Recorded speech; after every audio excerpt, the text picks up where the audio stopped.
The rain tapped softly against the window of my Vancouver apartment, a gentle rhythm that mirrored the steady thud of my heart. It was April 12, 2025, a Tuesday morning that should have been unremarkable coffee brewing, the faint hum of classical music from my portable speaker, the promise of a quiet shift at the bookstore where I'd rebuilt my life. But life, I'd learned, has a way of ambushing you when you least expect it. My phone buzzed on the counter, a sharp VY bradyon that cut through the calm. I glanced at the screen expecting a weather alert or a work reminder. Instead, it was a name I hadn't seen in years. Clara Hensley, our old neighbor from Portland, Oregon. My chest tightened. Clara wasn't the type to reach out casually, not after everything. The message was short, no pleasantries, just a punch to the gut. Lydia, I can't believe what I saw today. I'm so sorry. Attached was a VY Deo file. My thumb hovered over it, a strange dread pooling in my stomach. I tapped play, and the world I'd spent 3 years burying came roaring back. The footage opened on St. Michael's Church in Portland, its Gothic arches and stained glass windows as familiar as my childhood bedroom. I'd sung in the choir there, spent countless Christmases watching snow dust the pews through those colored panes. But now the air inside was heavy, reverent, wrong. The camera panned to the altar, where my parents stood, me father, Daniel Voss, in a crisp black suit, his silver hair catching the candlelight, and my mother, Eleanor, clutching a handkerchief, her face a mask of practiced sorrow. Behind them, a polished oak casket gleamed under the soft glow of chandeliers. Next to it, framed by white lilies, was a photo of me, Lydia Marie Voss, smiling in a snapshot from years ago, my dark hair loose around my shoulders.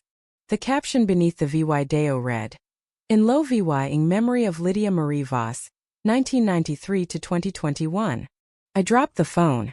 It clattered onto the counter, the sound swallowed by my father's voice spilling from the speaker. Lydia was a troubled soul, he said, his tone measured, trembling just enough to sell the lie. We loved her dearly, did everything we could to save her. My mother nodded, dabbing her eyes, dry eyes, I noticed, even through the blur of my own shock. She's at peace now, she added softly, and we hope she knows how much we cared. I was alive.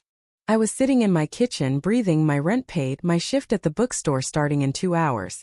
Yet there they were, burying me again. This wasn't the first time. 3 years ago, they'd held a quiet funeral, a private affair after declaring me dead in a supposed car crash in Italy. I'd found out months later, when I tried to access an old bank account and discovered my identity stamped deceased. But this was different. This was a spectacle, a public mourning with a packed church, familiar faces from my past filling the pews, my old art teacher Mrs. Grayson, my cousin Paul, even Mr. Carter, who used to mow our lawn. They all sat there, heads bowed, believing I was gone. Not one of them had called to check.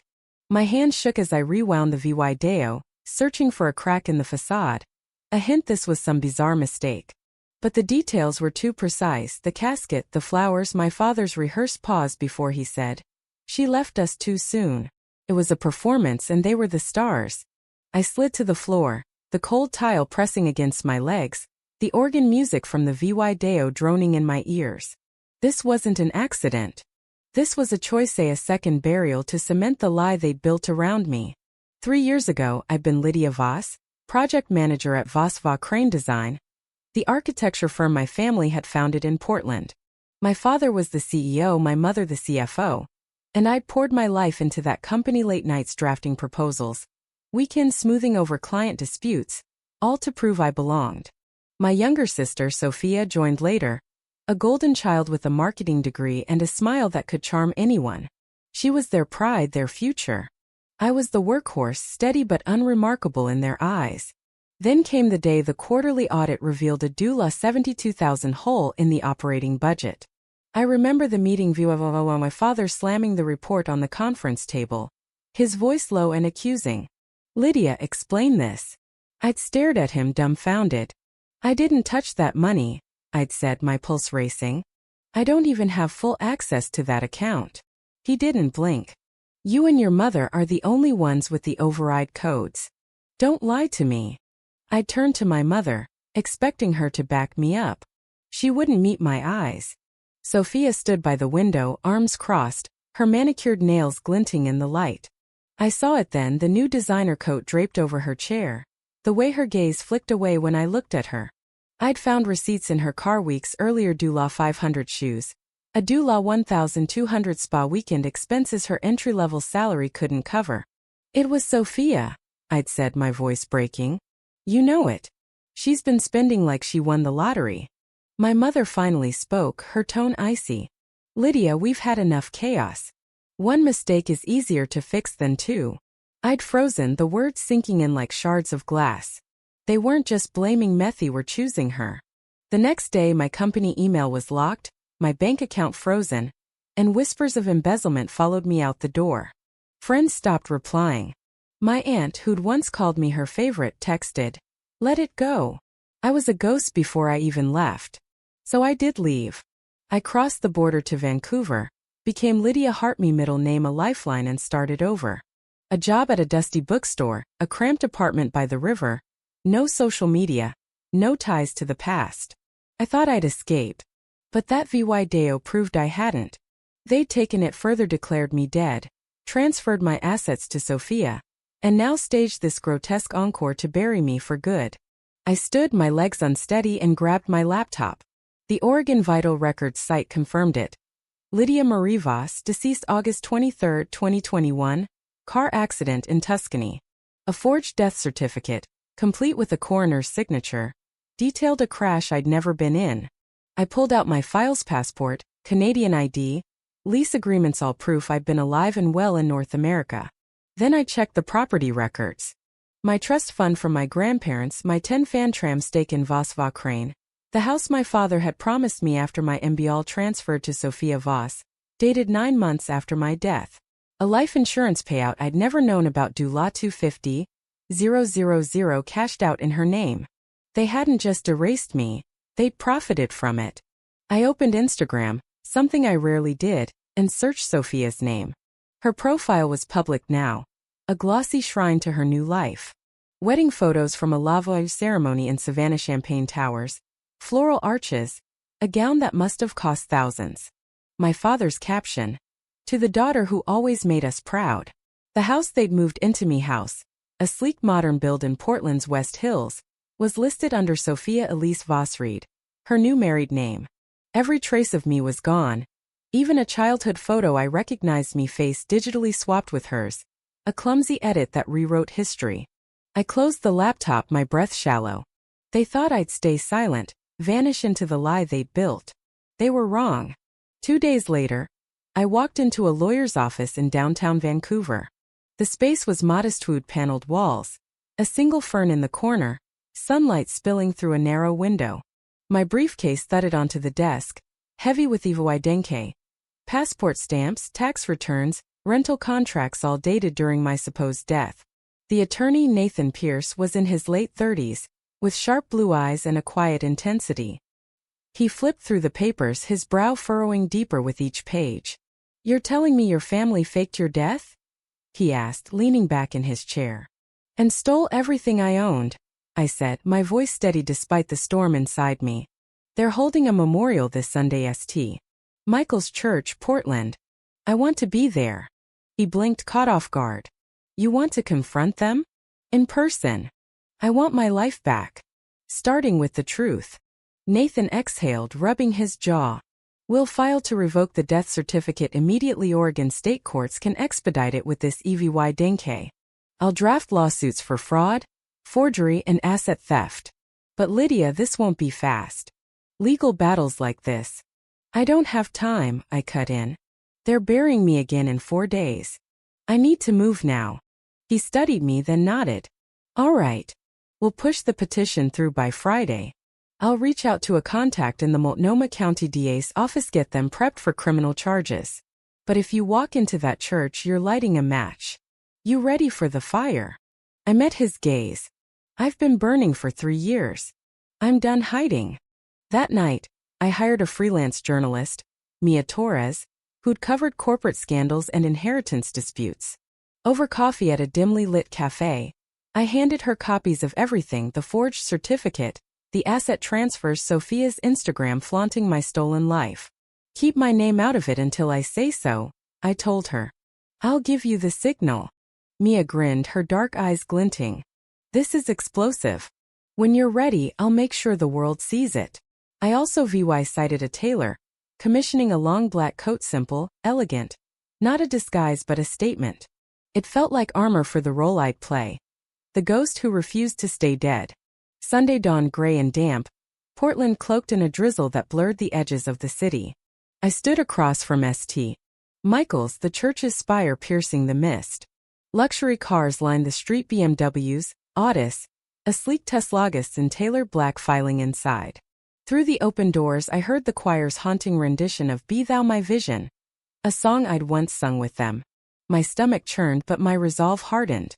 I pulled my coat tight, crossed the street and slipped inside. The service had begun.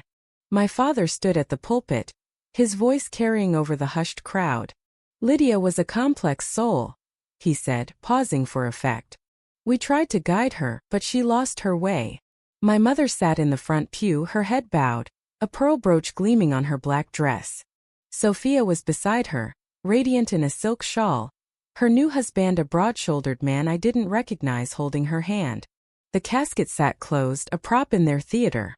I pushed the heavy door wider. It creaked, a low groan that sliced through the hymn's final notes. Light flooded the aisle and heads turned.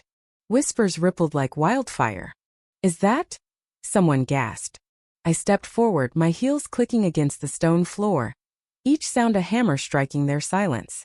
My mother's head snapped up, her face draining of color. She stood, then crumpled into Aunt Lillian's arms, a feint so perfect it could have been choreographed. My father's mouth opened but no words came. The microphone slipped from his hand, hitting the floor with a shrill screech.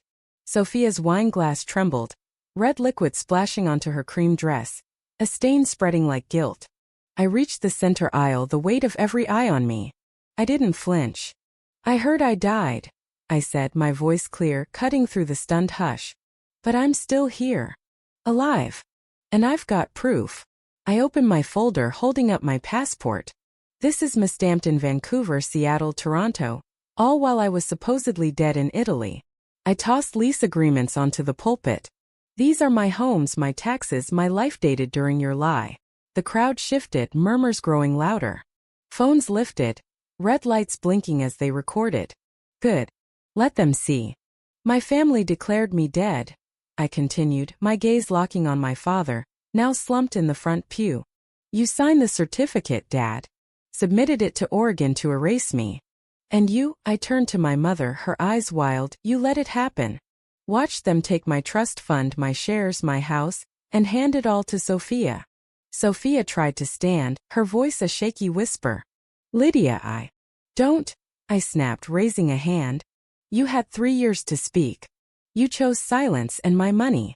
I faced the congregation, old friends, relatives, strangers who'd swallowed the lie. This isn't a memorial. It's a fraud. But the show's over. I dropped the folder onto the altar, the thud echoing in the silence. I'm submitting this to the courts, forgery, theft, fraud. The law will finish what I've started. A man stood, Uncle James, my father's brother, his face pale. Lydia, we thought you were gone. We didn't. No one checked. I cut him off. Not a call, not a text. You all buried me. Instantly a beat later. That's enough. I turned and walked out, the drizzle cool against my skin. Behind me, chaos erupted, shouts, sobs, the clatter of footsteps. I didn't look back. The curtain had fallen, and their play was done. The next morning I sat in Nathan's office, watching him file the last of the documents. Petitions in, he said. Lawsuits are drafted. The disinterested evidence is airtight. I nodded, feeling not Tory but release. The Deo Mia posted, the woman who crashed her own funeral went viral, racking up 2 million views in 24 hours. Reporters called. I ignored them. I didn't want fame. I wanted my life. 2 weeks later, Oregon revoked my death status. Lydia Marie Voss was alive again. The DA summoned my parents and Sophia for questioning. Assets were frozen, lies unraveled. I didn't attend the hearings. I was tired of their excuses. Instead, I returned to Vancouver, to the bookstore where Mrs. Patel, the owner, hugged me tight. You're back, she whispered. I never left. I said, smiling. I rented a new apartment, a cozy space with a balcony overlooking the Fraser River. Each morning I sipped coffee, watched the water shimmer, and let the past fade. I didn't forgive them. They didn't deserve it. I reclaimed my existence, not for them but for me.